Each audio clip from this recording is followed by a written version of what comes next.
മണിക്കൂറുകൾ മാത്രം മുൻപാണ് ഇത്തരത്തിലൊരു വലിയ അപകടം ഈ കോന്നി ചെങ്കളം ക്വാറി ഇൻഡസ്ട്രീസ് എന്ന് പറയുന്ന ഈ പാറക്വാറിയിൽ സംഭവിച്ചത്. ഇതര സംസ്ഥാന തൊഴിലാളികളായ 2 പേരാണ് ഈ ഹിറ്റാച്ചിയിൽ ഉണ്ടായിരുന്നത്. അവർ പാറ പൊട്ടിക്കുന്ന പ്രവർത്തനങ്ങളിൽ ഏർപ്പെട്ടിരിക്കുകയായിരുന്നു.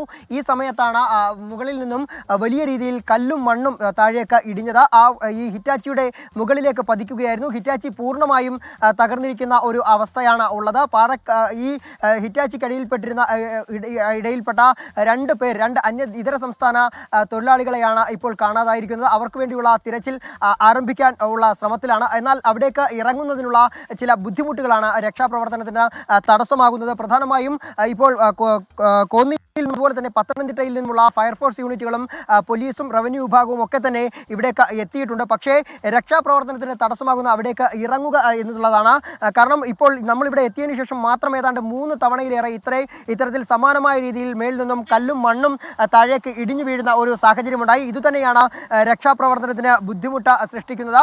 ഇനി ഈ ക്രെയിൻ ഉപയോഗിച്ച് ഫയർഫോഴ്സ് ജീവനക്കാർ ഇവിടെ നിന്ന് താഴേക്ക് ഇറങ്ങിയതിനു ശേഷം അവിടെ ഒരു അന്വേഷണം നടത്താനുള്ള ശ്രമമാണ് ആദ്യം. എന്നാൽ താഴേക്ക് ഇറങ്ങുമ്പോൾ വീണ്ടും മണ്ണും കല്ലും ഇടിയുന്നത് കൊണ്ട് തന്നെ അങ്ങോട്ട് ഇറങ്ങാൻ കഴിയാത്ത ഒരു സാഹചര്യമാണ് ഇപ്പോഴുള്ളത്.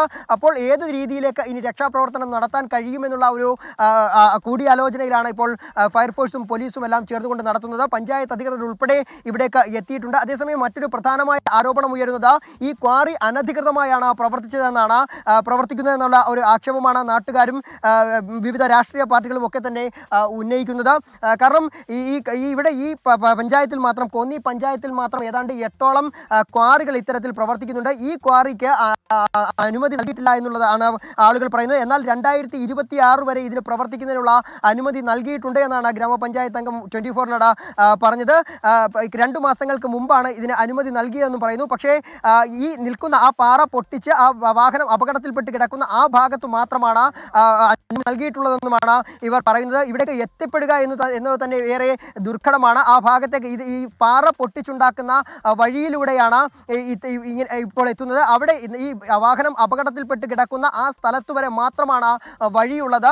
അവിടേക്ക് എത്തിച്ചേരാൻ ഈ വലിയ പാറക്കഷ്ണങ്ങൾ അവിടെ വന്ന് വീണ് കിടക്കുന്നത് കൊണ്ട് തന്നെ അവിടേക്ക് എത്തിപ്പെടുക എന്നുള്ളതും വലിയ ബുദ്ധിമുട്ടാണ്. ഈ പൂർണ്ണമായും കിടക്കുന്ന